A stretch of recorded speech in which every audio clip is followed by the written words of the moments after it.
नमस्कार, स्वागत है आप सभी का फिर से हमारे नए वीडियो में। इस वीडियो में हम लोग श्री गुरु जी जीवन प्रसंग के बुक को लेकर के आए हुए हैं। इस बुक में हम लोग श्री गुरु जी के द्वारा जितने भी उनके व्यक्तित्व और उनके चरित्र के बारे में जो बताया गया था, किसी व्यक्ति द्वारा बताया गया है कि व्यक्तित्व को कैसे निखरी है और व्यक्तित्व कैसे बढ़ी है, उनको लेकर के आए हुए हैं। इसमें है भारत और नेपाल, 12वां अध्याय है। इसके साथ साथ पत्र स्वरूप श्री गुरु जी भी बुक चल रही है, जो हमारे ज्वाइन मेंबर्स वालों के लिए है। अगर आप उसमें ज्वाइन करके सुन सकते हैं, उसमें भी ऑडियो बुक चल रही है अभी साथ साथ में, तो आप उसको देख सकते हैं। भारत और बांग्लादेश, यह पुस्तक है। इसमें हम लोग गुरु जी का चरित्र के बारे में देखते हैं, इसमें क्या बता रहे हैं। भारत और नेपाल, सॉरी, भारत और नेपाल। फिर एक दिन आया फिर एक दिन आया कि जब भारत और नेपाल का संबंध निम्न स्तर पर थे। ऐसा लगता था कि अब विस्फोट होगा और नेपाल चीन की गोद में चला जाएगा। ऐसा हमेशा लगता था कि नेपाल अभी भी वैसे ही होती है कि जब भी सरकार बदलती है या सरकार को बदलने की चांसेस रहती है, नेपाल को सपोर्ट करता है चाइना, और चाइना के साथ में हमेशा नेपाल चला जाता है। उत्तरी बिहार का दौरा समाप्त होने के बाद एक दिन खाली था।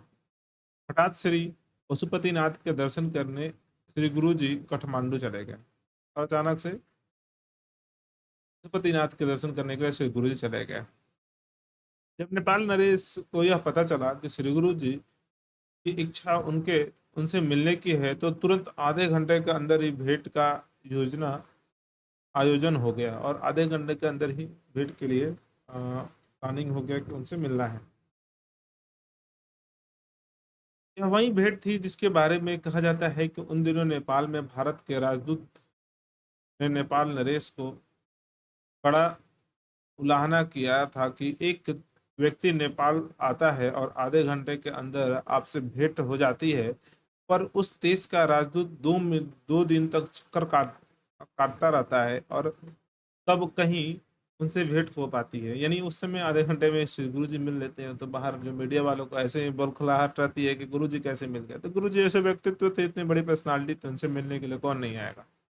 नेपाल नरेश ने उत्तर दिया था, उनसे भेंट राजनयिक नहीं, वह तो हिंदू धर्म और संस्कृति के श्रेष्ठतम नेता के नाते थे। यानी कोई राजनीतिक पॉलिटिकल पर्सन नहीं थे, वो श्रेष्ठ नेता थे हिंदू धर्म के, हिंदू की उन्नति के लिए।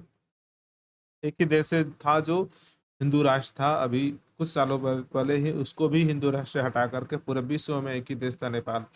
लेकिन कम्युनिस्टों ने और उस चाइना के सपोर्ट के कारण नेपाल भी हिंदू राष्ट्र नहीं है अभी, घोषित रूप से अभी भी नहीं है। यानी हमारे विश्व में एक भी हिंदू राष्ट्र नहीं है। सोचिए हिंदू के क्या विडंबना है, हिंदू इतने इतने करोड़ होकर के भी एक भी अपना राष्ट्र, अपना देश नहीं बना पाए।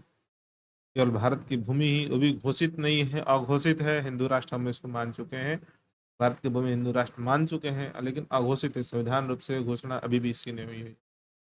भेंट हो जाने के बाद श्री गुरु जी एक पत्र श्री नेहरू जी को लिखा। बिहार में से नागपुर आते समय प्रयाग स्टेशन पर मुझे एक पत्र के बारे में समाचार मिला। पत्र में श्री गुरु जी ने लिखा था कि भारत और नेपाल के संबंध कैसे सुधर सकते हैं, किस प्रकार वार्ता का आरंभ होना चाहिए। कहते ही वह पत्र भी श्री नेहरू जी द्वारा श्री लाल बहादुर शास्त्री को दिया गया, जो उस समय केंद्र सरकार के वरिष्ठ मंत्री थे। यानी नेहरू जी के द्वारा जो दिया गया था, वो लाल बहादुर शास्त्री के द्वारा दिया गया था, उनको दे दिया गया। श्री नेहरू जी ने विशेष दूत होकर, जैसे ही पत्र को इंगित था, श्री लाल बहादुर शास्त्री नेपाल गए और उस पत्र के आधार पर नेपाल से अच्छे से संबंध पुनः बनाए। यानी वो नेहरू जी शास्त्री जी को भेज दिए वहां पे, नेपाल के जाइए, हमसे बात कीजिए, और अच्छी उसी रूपरेखा में गुरु जी ने बताई थी, अच्छी से रूपरेखा, आप जाइए, मिलिए, वार्ता होगी, अच्छे से होगी। श्री गुरु जी का जब भी ऐसा कोई समाचार प्राप्त होता है, वे उसे चुपचाप उससे संबंधित अधिकारियों तक पहुंचा देते थे। उसका श्रेय भी उन अधिकारियों को देने देते थे। किसी भी प्रकार के दलगत भावनाओं की छाया तक भी श्री गुरु जी के व्यवहार में कभी नहीं आई। इसी का परिणाम है कि वैचारिक दृष्टि से उनके घोर विरोधी भी उसके साथ उसकी बात मानते थे, और ऐसा था उनका ज्वलंत व्यक्तित्व।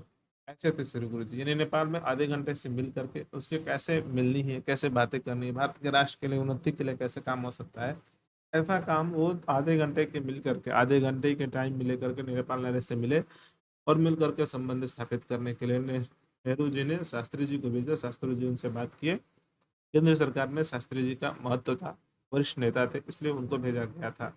ऐसे थे श्री गुरु जी। तो मिलते हैं अगले वीडियो में। अगर चैनल अच्छा लग रहा है, आपको भी ऑडियो अच्छी लग रही है, तो चैनल को सब्सक्राइब कीजिए, लाइक कीजिए और अधिक से अधिक संशोधकों के बीच में शेयर कीजिए। धन्यवाद। मिलते हैं अगले वीडियो में।